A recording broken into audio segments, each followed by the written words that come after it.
Hello, lost travelers, mislabeled nobodies, and sleep-deprived students. If you're watching this at your desk, then sit up straight. You're probably shrimping again. Welcome back to Where Are We Now? It's the only digital exploration series that is proud to say that people fall asleep to it. Today, we're back in Garry's mod to explore some more workshop maps, everyone's favorite. The theme for this episode is a pretty highly requested one: space. We're leaving the atmosphere at the behest of the call of the stars to seek answers within the infinite expanse. The void that binds. The final frontier, at least for now. Space in video games, however, takes on many different forms.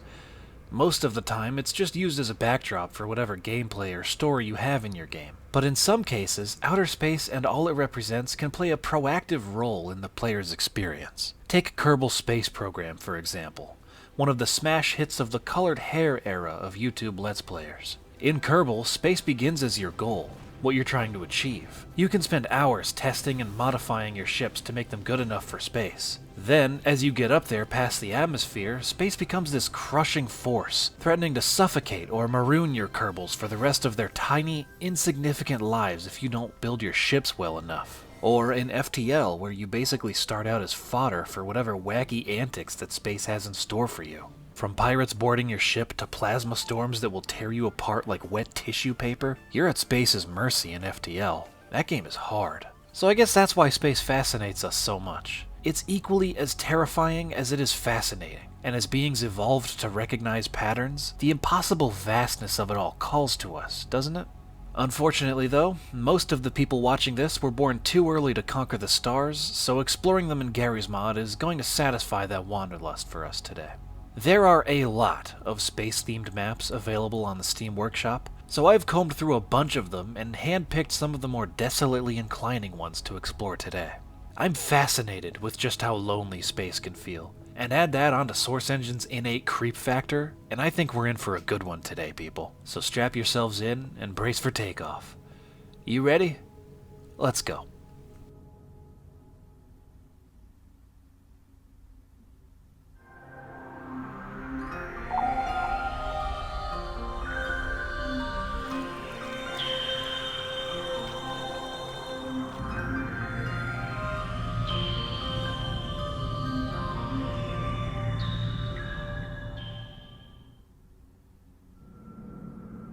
The first section of space we're drifting into is called Stelliferous by Castindo. I've actually been lurking hard on Castindo's posts regarding the development of this map, but on May 23rd, on my birthday of all days, the map was finally published. Naturally, I'm pretty excited to explore this joint. It looks like we're on a space station of sorts.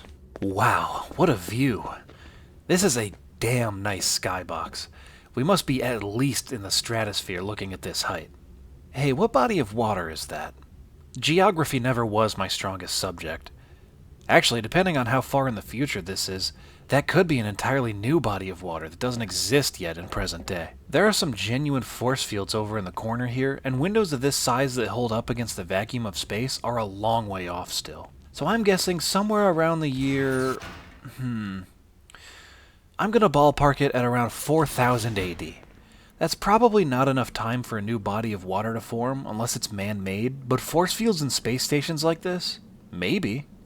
Okay, this place is way too gorgeous to be just for research like most space stations are. The benches, the snack machines, and the ornamental nature of a lot of this stuff tells me that this is a place they want people to be comfortable in. With how much energy it takes to put things up into orbit, it's probably one of those jobs where you live on site for a while. I don't think I'm cut out for space. I'd play around in the low gravity for a while, and then I'd want a Klondike bar. They don't have those in space, and that's a concern for me. SHS Meganura. Okay, that's what the ship's name is. Meganura. Is there a big mother brain floating around here somewhere? This is more of what I'd expect from a space station. Dark hallways and rooms where every inch of space on the walls, floors, and ceilings is being used. What are all these server arrays? I can imagine the data sphere for a station of this size is pretty dense, so oddly enough, this doesn't seem like overkill to me. Someone should clean up all these ropes and cables, though. That is just asking for a lawsuit. Holy shit, man, it just keeps going and going. It's like one of Google's data black sites where they store and process your info to send you those skibbity toilet ads. I bet you could install Ark Survival Evolved like twice with all this storage. Hey, an open vent. Maybe I can find some mice in there to show me the way.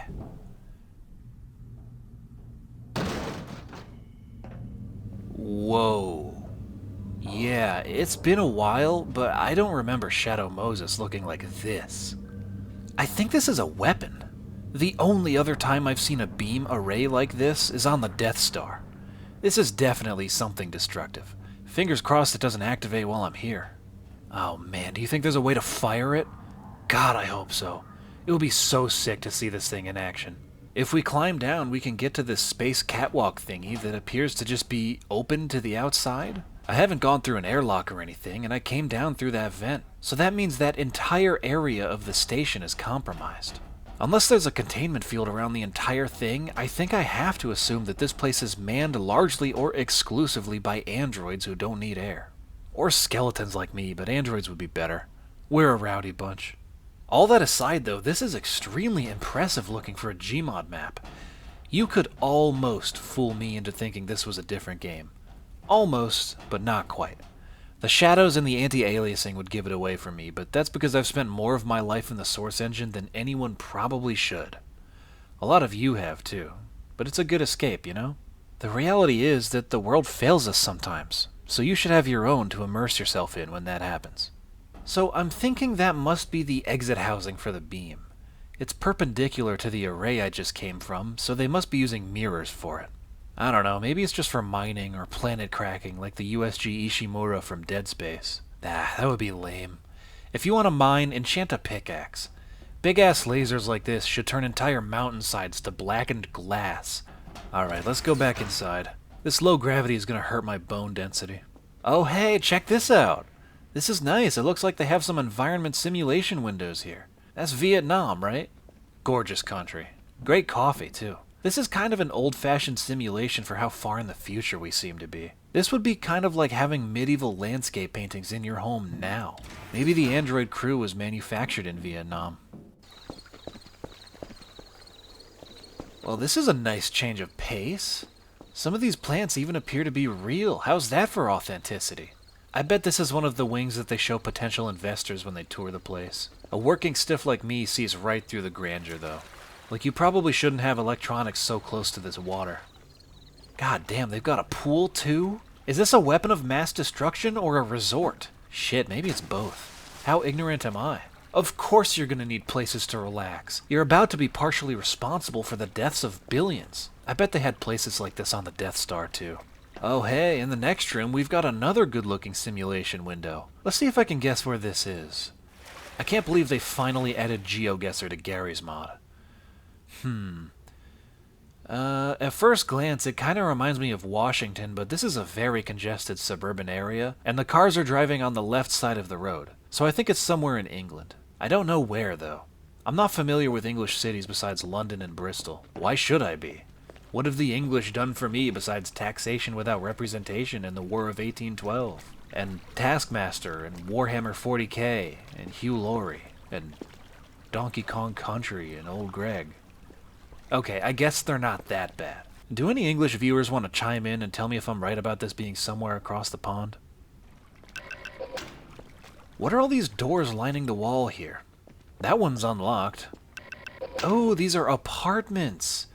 Yeah, you gotta have some of these somewhere if you have a live-on-site crew. But this sort of tilts things in the human-operated direction of my theory, since if they were simple androids, I feel like they wouldn't go through this much trouble. It would just be some charging stations. I guess if this is post-uprising, then I could see them giving the androids some real quarters to live in. Either way, this is a pretty nice crib. I'm not crazy about the carpeted floors, but the view is nice, the atmosphere is very chill, and the sentient triangle immersed in biofluid is doing some heavy lifting for the vibes. Actually, I think that's just a picture of someone holding a catfish or something in their hand. I doubt it's sentient. I count 4 beds, though, and this apartment is not large enough for 4 people to live in it comfortably. 2 maybe if they're familiar. You'd already be pushing it at 3. It looks like a mess, though, and some of the stuff is half packed up into boxes. Were they trying to leave? And hey, This is a nice bathroom, but I would feel weird showering here. It'd be like showering in the magical elevator in Charlie and the Chocolate Factory suspended above the city. Looking good. Wait, why they got mayonnaise in their medicine cabinet? Oh yeah, look at this. There's perfectly good food on the tables down here, and there are papers all over the floor. Something happened. An evacuation, maybe? Did they get boarded? Nah, I feel like there would be blood and bodies if that was the case.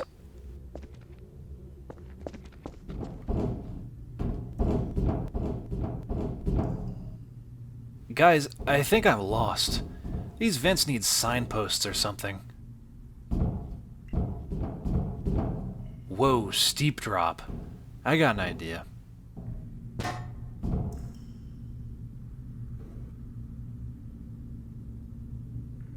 Yeah, quite a long drop, but I can't exactly get back up from the way I came. Alright, fine. Man, I hope I don't nutty-putty myself here. Oh, this is leading me somewhere. I can feel it. Looks like some sort of unused part of the station. Why is it sealed off, though? This place is filthy and dark, like my Uncle Jamie's sense of humor. If this weren't in space, this place would be Spider Central. I'm talking cobwebs wall to wall. I had a basement like that once. An information desk? What's with the atom symbols hanging from the ceiling? The plants up there were probably decorative at some point, but now they look pretty untamed. So how long has it been like this? It looks like a few years of overgrowth at least. Well, there's nobody here to tell me no, so I'm just gonna crouch right into the back here. Wow, this is creepy. I wish there was a way to turn on the lights or something. Although I should really count my lucky stars that the station is still diverting any power at all to this place. It's completely abandoned. I'm the first person to come down here in ages, it looks like. It's like a maze in here or something. All this equipment looks significantly older than the stuff we saw before. Maybe they were using analog on purpose so that it would be harder to trace, like in John Wick.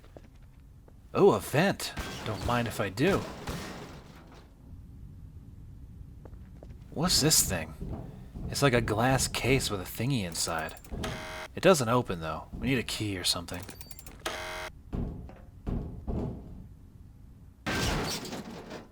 Oh, we're back here now. I think I've seen everything by now, but the workshop page for this map mentions that you can, in fact, fire the laser, but you have to find all 3 keys for it. I found the first one pretty fast, actually. It was behind these crates. It looks like a little chip. I still need the other 2, though, so I looked, and I looked, and I looked.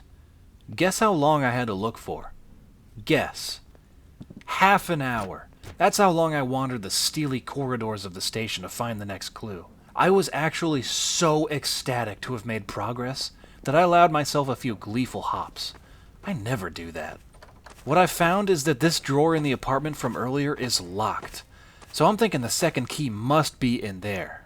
After tearing the place up and making an absolute mess looking for the key, I found it under this flower pot. I guess that answers the question of why the place is so messy. Someone was in here looking for the key to the drawer, most likely. They clearly didn't make enough of a mess, though. You are coming with me. I'm gonna be honest with you all, I like to keep it real on this show. After spending half an hour to find the second key, I just looked up a guide to finish the puzzle. I usually do like to do things authentically, but this one was testing my patience. So first, you grab this key card that is quite rudely hidden under the water in the planty area. After that, you can finally open the case in the vent. Inside of it is the final key that we need. Now that we have all 3 of them, we can head to the control room. Oh yeah, I forgot to talk about this room. It's your standard sci-fi control room, only all of the computers are running Windows 7. That's pretty funny. I know places like hospitals and schools sometimes use really old operating systems, but this takes the cake. I can't blame them, though. Windows 7 was the last version of Windows before the enshittification really began. Alright, let's put these keys in.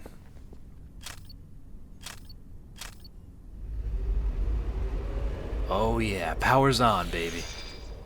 You know, I'm not really that on board with destroying the Earth for entertainment, but come on. It's a big red button.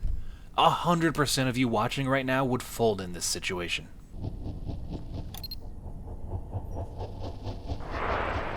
Ow, fuck. I'm blind. What was that? No way that actually did it. Holy shit. Yeah, that's different, alright. The whole planet is scorched. That shit looks uninhabitable now. Well, I can cross Exterminatus off my bucket list. Man, that was cool. I mean, the Omnicide isn't cool, but the fact that you can actually do this on the map is. There may be no more Taco Bell or Statue of Liberty, but there's also no more poverty and no more war. So I'd call it even. Why is there a space station in the stratosphere carrying a laser capable of wiping out humanity in the first place? This has to be like post-space colonization. The reasoning for such reckless destruction could be religious fanatics, like how ISIS was deliberately targeting and destroying historical sites in Iraq in the mid-2010s. Maybe there's a new creationist space religion out there that claims humanity's birthplace was among the stars, and that we did not evolve on Earth. I don't know. Either way, the Earth is gone. The environment simulation windows on board the SHS Meganeura have become still, lifeless monuments to the birthplace of countless, indescribably rare life forms. What would you even do now? I guess the people on this station could potentially repopulate, given that there are enough people for a diverse gene pool, but then what? You're not going to be returning to the surface of Earth anytime soon. It's glassed. We might have Mars terraformed by this point, but I don't know, that's still a stretch. Survivors or no survivors, this map is extremely dense, and it's packed with non-stop stunning visuals. I don't think I've ever seen a Garry's Mod map that looks like this before. There is an absolute ton of work put into this, ensuring that every last detail is perfect. What we got to explore today was clearly the culmination of months, maybe years of work. So hats off to you, Castendo. You have created what is probably the best looking space station map available for Gmod so far. It is absolutely an instant classic. Alright, the stars hunger still, so let's grab an escape pod and get onto the next map.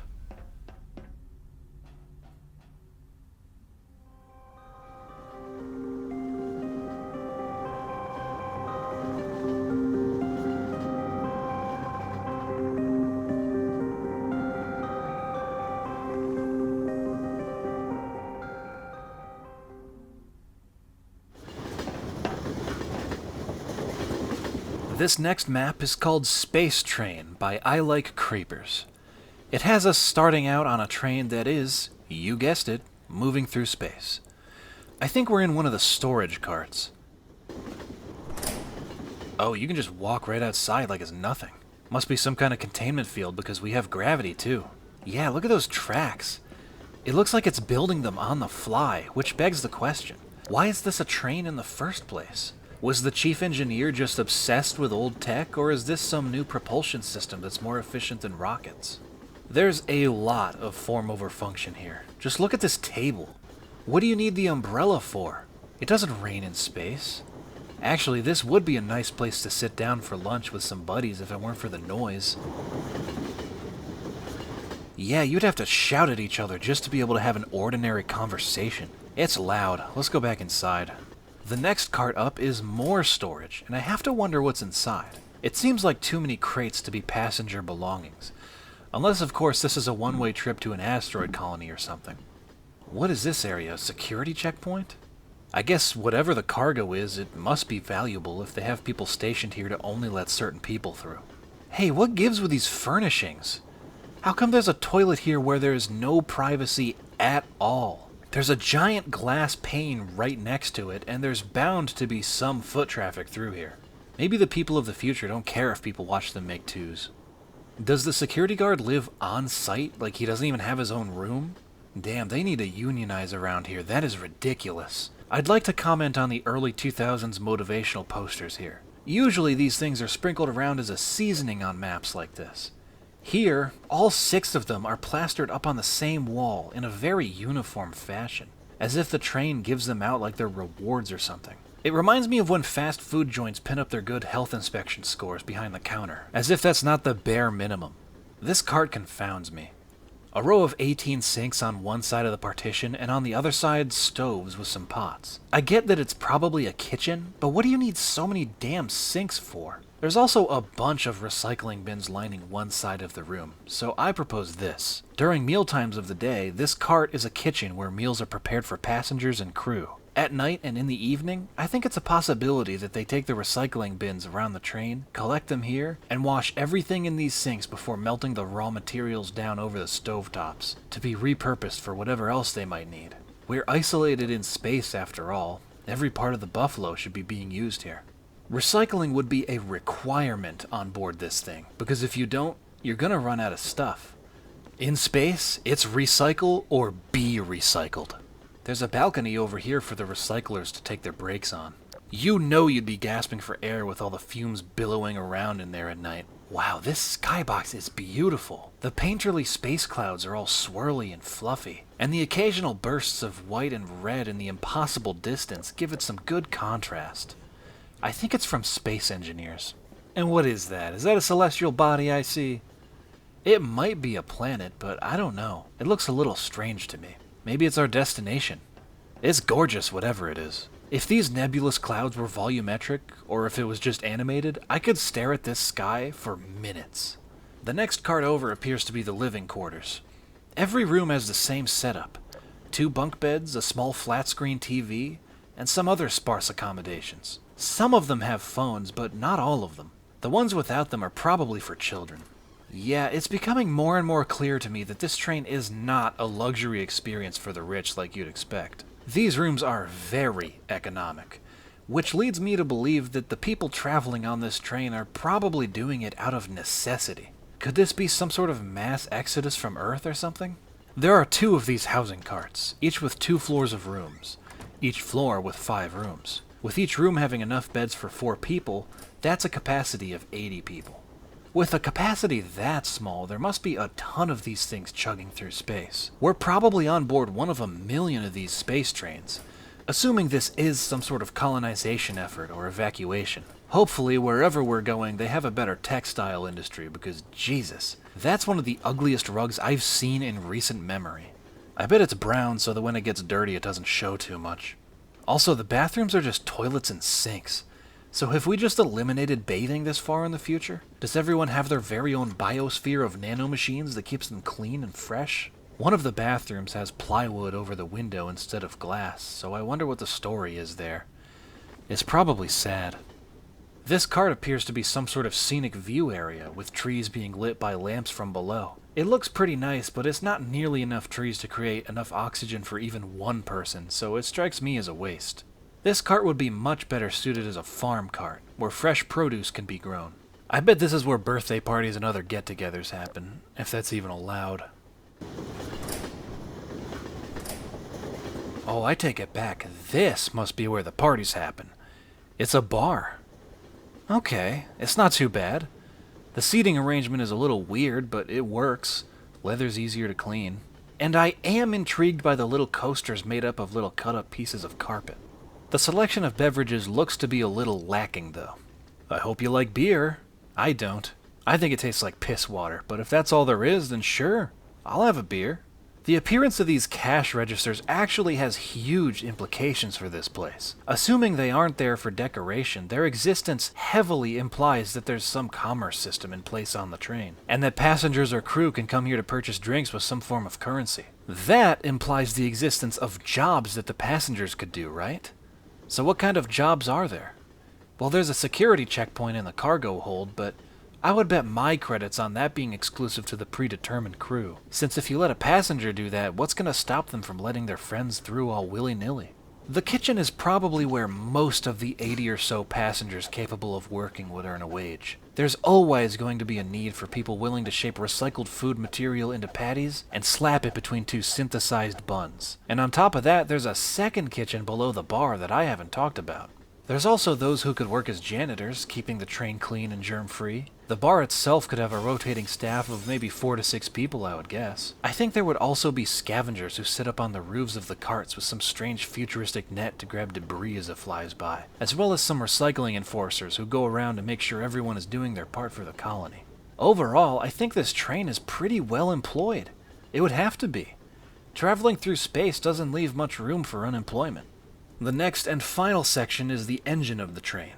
In the bottom, there are these massive tanks working away to keep the thing moving. I thought it would be even louder in here, but it's about the same as everywhere else. In the back of the engine room is a security desk that has control over this door, which is someone's sad, empty living quarters. It probably belongs to the captain, with it being in the front of the train and having a secretary's desk outside of it. But damn, you would think the captain's quarters would be a little more zhuzhed up? There's even less accommodations here than there was in the passengers' quarters. There's no TV, no wardrobe, no trash can, and it's still a bunk bed, which either means that the captain has to share, or that he has his pick of sleeping on the top or the bottom every night. There's probably 2 captains that rotate now that I'm thinking about it. At least they have their own toilet, even if there's still no privacy at all. Above the engine room at the very front is the control room, where a rotating team of captains and crew people work 24 hours a day to ensure a smooth and uneventful ride. I bet there's a big rivalry between the night crew and the day crew. There always is. They have good chairs here, so that might take the sting away from the long, long hours they would have to work. And that about does it for Space Train here. This map has such great potential for speculating, even if it doesn't make a ton of sense. It's a neat idea, too. The creativity behind this reminds me of something like the reverse aircraft carrier map that we looked at back in December. And plus, a train traveling through deep space that never reaches its destination has a sort of existential aspect to it that I dig. It's just chugging forward, forever. A tiny pocket of consciousness in the infinite void of nothing. But what if that void wasn't full of nothing? Wouldn't it be cool if there were a bunch of planets we could explore? You know it would. Let's load into the next and final map of the video.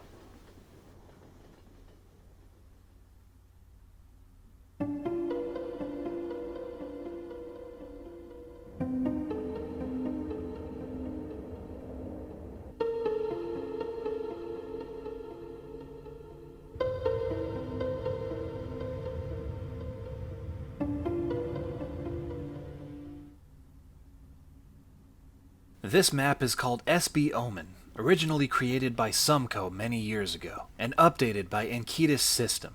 The SB stands for Space Build, and if I did a video on Gmod space maps and didn't feature a Space Build one, I can guarantee you the quarterly earnings report for the Pitchfork and Torch market would be insane.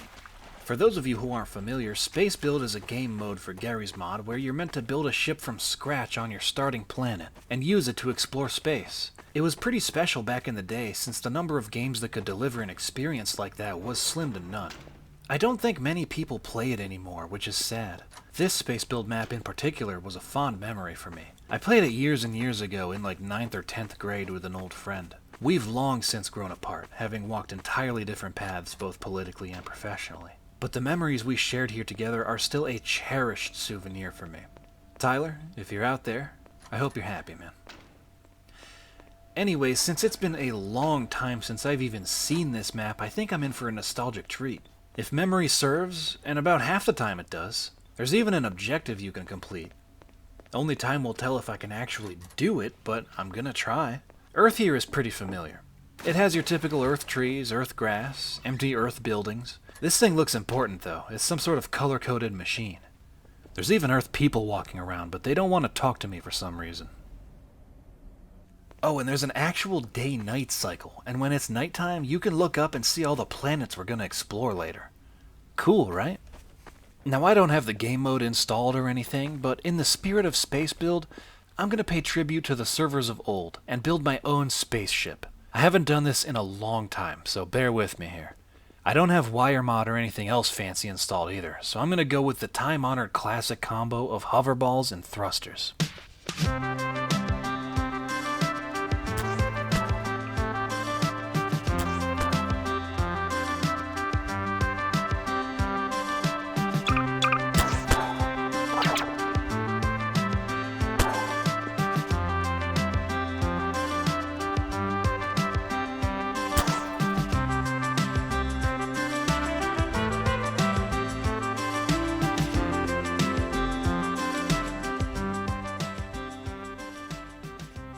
After nearly an hour of designing and building, I give you the SS Clifford.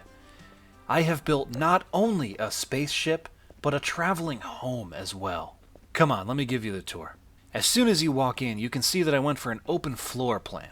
Over here is my couch and my computer so I can upload my videos. Just above the couch, you can see that I have cleverly hung my mattress from the ceiling with ropes, so that I can catch a wink no matter what angle the ship is sitting at. Right here I have my TV set neatly on top of my stove to save room. And right beside that is a fridge stocked with plenty of yoo-hoos for the trip. In the back is a generous tub, toilet, and sink setup. I have all I need here. Shit, I might even move in permanently. I'll admit, I got a little carried away. I was building for almost an hour. I guess I forgot how much fun it is to slap some wacky contraption together. Let's see how she flies. Slow, but very steady. I'll take it. Yeah, this works. Let's leave the atmosphere. You know, I never thought drifting through space in a rickety homemade spaceship would be so peaceful. Why don't we start with the moon? That's where we started in real life, isn't it? Here we are. And touchdown.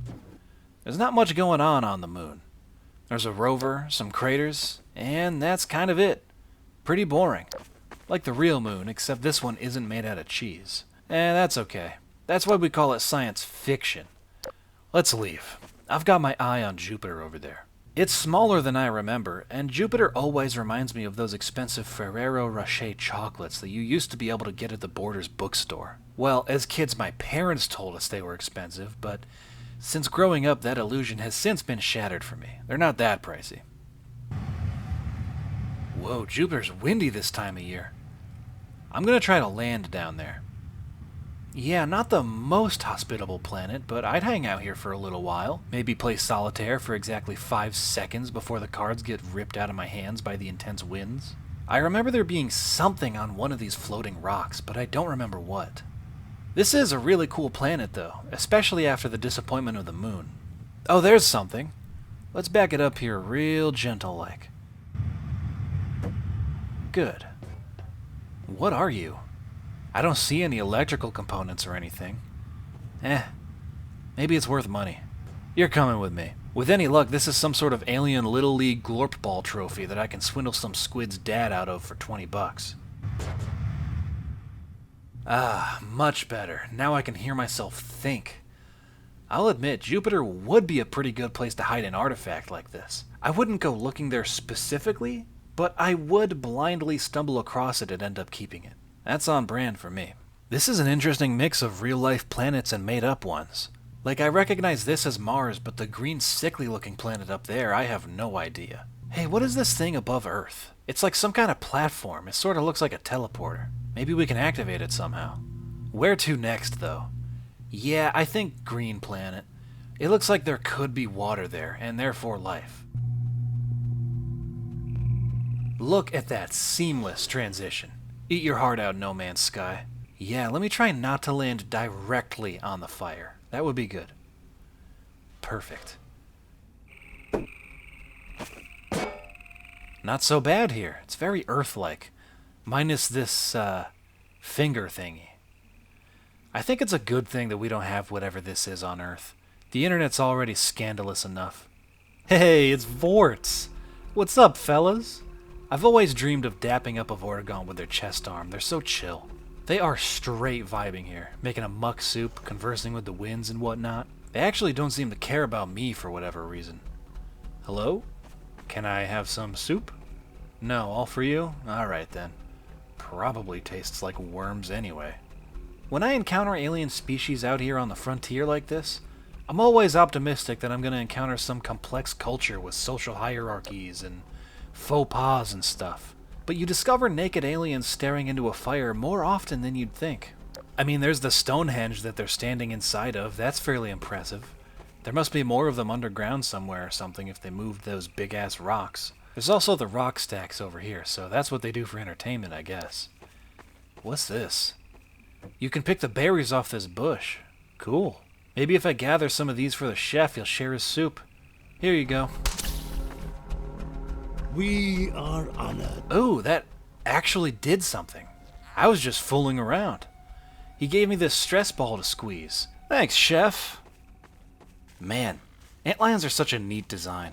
It actually took me years of playing Half-Life 2 to realize that their front legs are their back legs, and that their back legs are the front ones.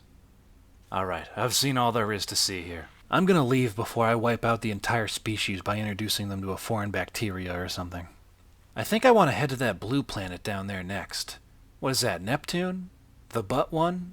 I'm not gonna say it. Okay, we're landing a little cockeyed, but that's alright. That's fine. I'll deal with that later. This is kinda cool. I'm a sucker for snow and ice planets.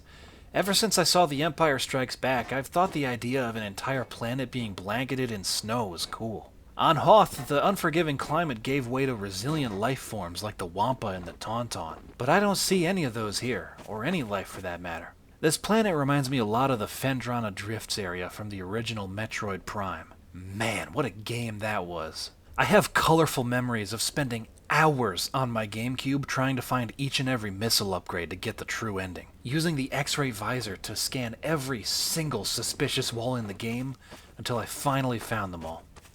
We had walkthroughs back then. I think it just literally never occurred to me somehow. I was like 9 though, so I'll cut myself some slack on that. Hey, these ice blocks, they kind of make a circle, don't they? I wonder... Found you. I wonder if this thing fell from the sky then and cracked through the ice. I don't see any other reason why the layer of ice over this water would be so disturbed unless it was like an earthquake or something. Taking a closer look at this thing, I don't think it's a trophy. It looks more like a key, with all the notches and grooves. Oh, you know what? I bet you it's for that weird machine that I saw back on Earth. It had 4 different slots and they were all color-coded. If that's the case, then there's 2 more of these things to find. Okay, into the tub you go. Man, I'm getting excited. I love a scavenger hunt. Let's see, where have I not been to yet? There's a gray planet just over there. Let's take a look. You know what? I was thinking I would get like 2 planets deep and get tired of how slow my ship was. But it's actually kind of nice taking your time here. It really gives you the time you need to appreciate the sturdiness of what you've built. And the SS Clifford is sturdy, I can promise you that. Ooh! See? Not even a dent. So what is this place? It looks like some kind of civilization. They're clearly advanced, judging by the fact that they have concrete and metal constructions, and even crosswalks, but where is everyone? Maybe this isn't alien at all, and this is a human construction using different materials that would hold up better on a planet with a different atmosphere. I could see the angle of this being a space rest stop of sorts. If that's the case, though, it could really do with a diner. Maybe a hotel or something, too. This is dismal. Let's leave this place and its one road to its own devices. There's that smallish-looking planet way up above Earth. I wonder what that's gonna be. Hey, what's that thing above Mars over there? Is that another teleporter-looking doohickey? Nah, it just looks like a black hole or something. You know, I'm actually glad these maps never have true zero gravity in them. My dumbass would forget, and I'd jump up, never to return to my ship again. It's a fire planet. Yeah, I kinda remember this, actually. This is cool. I love a good bubbly lava sound. It's very soothing to the ear. Hey, if I stand right here, who am I? Who am I? Yeah, you got it. Yeah, I remember looking around this planet for a while and finding a breakable floor of some sort. Oh, here it is. Hot damn, this thing doesn't want to break. I think I need to try something a little more persuasive. There we go. Have a taste of Earth's finest. Let's get out of here. Hopefully the next planet has air conditioning. The last planet to explore is Mars over here, and I'm gonna be real with you all. I'm keeping Clifford after the video is done. I'm saving him as a dupe, and if I ever play another adventure map that requires me to fly like this, you're gonna see Clifford again. I kinda love him. He's like a son to me. Like any good father, I am very proud of my son for how well he holds up against the vacuum of space. So here we are on Mars.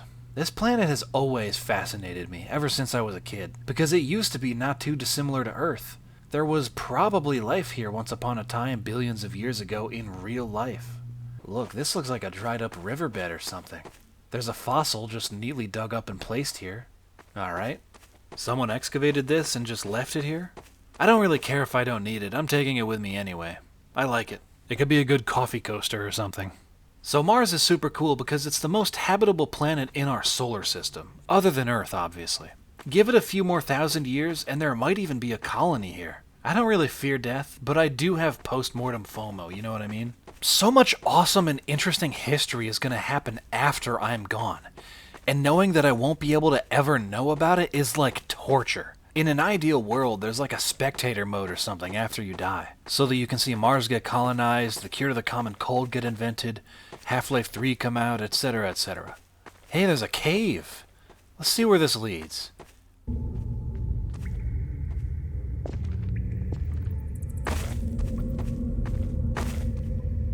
It's like a tomb of some sort. Or habitat? It's hard to tell with these alien civilizations. They all have such different architectural influences. Oh, wait just a minute. I remember this. Yeah, you need to get a rock or something and put it on this pressure plate to open the door. Bingo. Can't keep me out with my pre-K level problem-solving skills. Oh, wow, look at this. This is definitely a tomb. Man, can you imagine the backflips that would happen in mission control if NASA did a mission to Mars and found this? I mean, it would change everything. There are 2 pedestals, and I think we have to find 2 keys or something. Is this it? That was easy. They should have made the floor open up into a pit of spikes or something, Indiana Jones style. Hey, speaking of Indiana Jones, did anyone else play that great circle game that came out? I did. I thought it was a rock-solid game. The puzzles were great, the set pieces were cinematic, and many of the emergent gameplay moments feel like they were ripped straight out of the movies. My issues with it are that a lot of good action happens in cutscenes when I feel like having them be gameplay would have been a lot more interesting, and that first-person stealth mechanics just don't work that well. Sue me for this if you want, but I feel like any first-person stealth game would play better if it was in third person. You kinda need that situational awareness. Is this a jumping puzzle? Alright, better limber up. Let's get it. Ooh, that one was a little tricky. I actually don't know if falling off will kill me yet, but I'm assuming it will. Here's the other Shadow of the Colossus Save Shrine miniature. Yeah, you know, historically, I'm not that good at platforming segments, and having this thing in the center of my view is not helping me. Like, at all. Okay, back to solid ground. Let's get this little guy home. Shit, yeah. It's always good to see a collapsing dungeon staircase done well. Let's peek inside here. It's a sarcophagus. It looks human-sized. Should I open it? It's like a mummified body. 100% human, too. That's a strange implication for the origin story of humanity, isn't it? The question is, which came first, the Martian or the man? Or did they just evolve separately, but in a strikingly similar biological path? Food for thought. Anyways, the key is here, so I'm going to take it and leave. If memory serves, nothing bad at all happens when you take this. Fuck! I should have known the spirits of the dead wouldn't let me leave without a fight. And here I was enjoying my spacey exploration time in peace.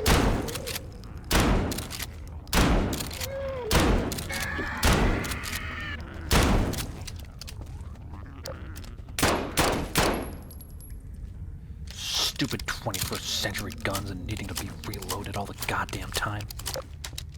Well, better clear 'em out. This is actually a cool twist. Sandbox maps almost never do stuff like this, so it's always a treat when I get to shoot stuff in this series. Whoa, there's a lot of you guys, isn't there? No, don't be shy. I just want to show you something. Sucker.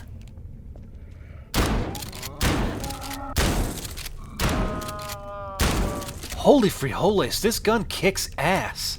What is this? Model 680, huh?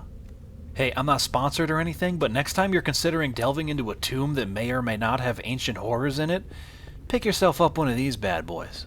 Alright, I made it out with the treasure. That was awesome. I think every planet should have a dungeon like that. You know, make me really work for it. I'm so excited. Let's get these keys back to Earth and see what they do.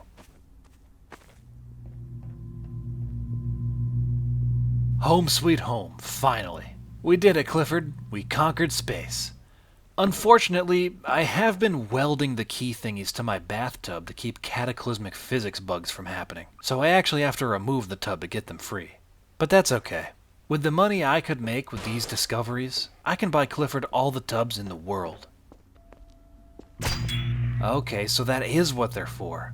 That's a satisfying sound. It opens too. Oh, okay, here we go. This has got to do something.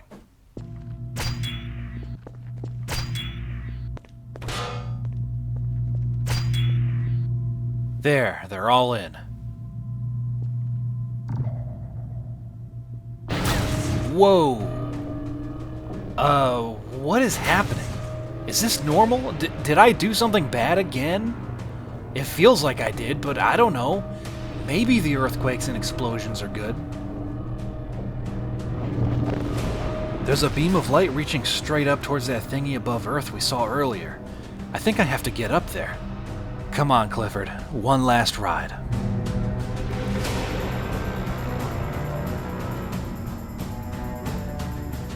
Yep, that's definitely new. It wasn't like this before. Wow, feel the hum off of that thing. Holy shit. You know what's funny? Every single cell in my body is telling me not to throw myself into the beam. And yet, it's that one tiny little dissenting voice telling me to do it that I can hear the clearest. Fingers crossed this takes me to Candyland. I'm starving. I don't see any candy cane trees. Where am I? Or better yet, when am I? Is this even the same physical plane? This is unsettling. Good thing I've got this stress ball. There's something real far away. I can get closer to it. It's calling me. That actually scared me in real life. Holy shit, that was something. What was that? It looked like an eye with some sort of star in the center or something. End of the universe. Oh man, I ended the universe? My dad's gonna be pissed. That is way worse than ending all life on Earth. Alright, let's walk into the light. And we're back at the portal. Oh, that is just poetry. What a stupendous planet-hopping adventure this map took us on. We saw desolate wastelands, abandoned civilizations, primitive cultures, and we got to shoot a bunch of stuff. The cherry on top is that you get to end the world too. Absolutely brilliant. It's not often I give a map a gold star, but this one deserves it for sure. I don't know if it's partially due to nostalgia or that I'm just easy to please, but this managed to be one of those exploration experiences that easily sets itself apart in its own special way. Space Build is so unique, and honestly, it's a tragedy that it's kind of a lost art. Yeah, there's games like Starfield and No Man's Sky now, but those are so guided, so on rails. Slapping props together and making your ship your own before you take to the stars personalizes the experience and gives it a degree of creativity rarely attained by AAA releases.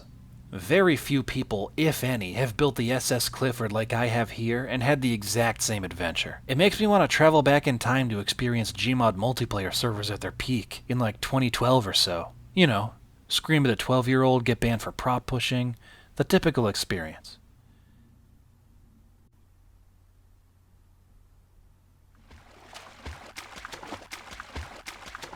Space is a very mysterious frontier. Much like our ocean, we don't understand a lot of what goes on up there. That mystery lends itself extremely well to being a backdrop for a virtual space, because you can just put whatever in there and accept it at face value as science fiction. Aliens? You got it. An orbital laser vaporizing the Earth? Right here. Life on an infinite space train ride? Look no further.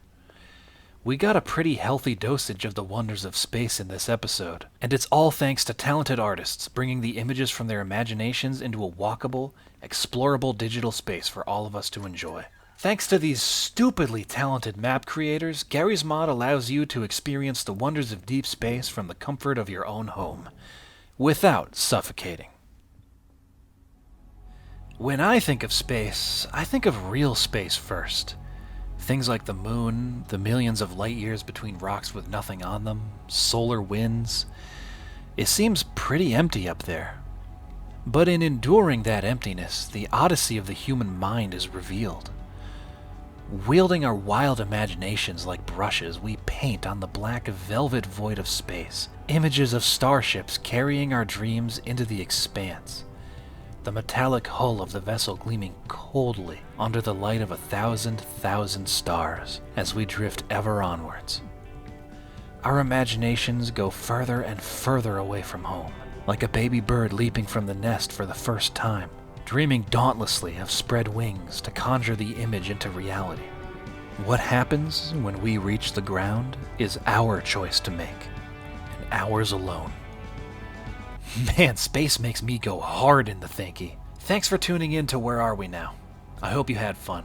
All of the maps we looked at today are linked in the description, so feel free to leave a nice comment for the creators. That is all I have to say for this episode. Have a great night, and be sure to put on sunscreen before spending a day outside. Alright, see ya.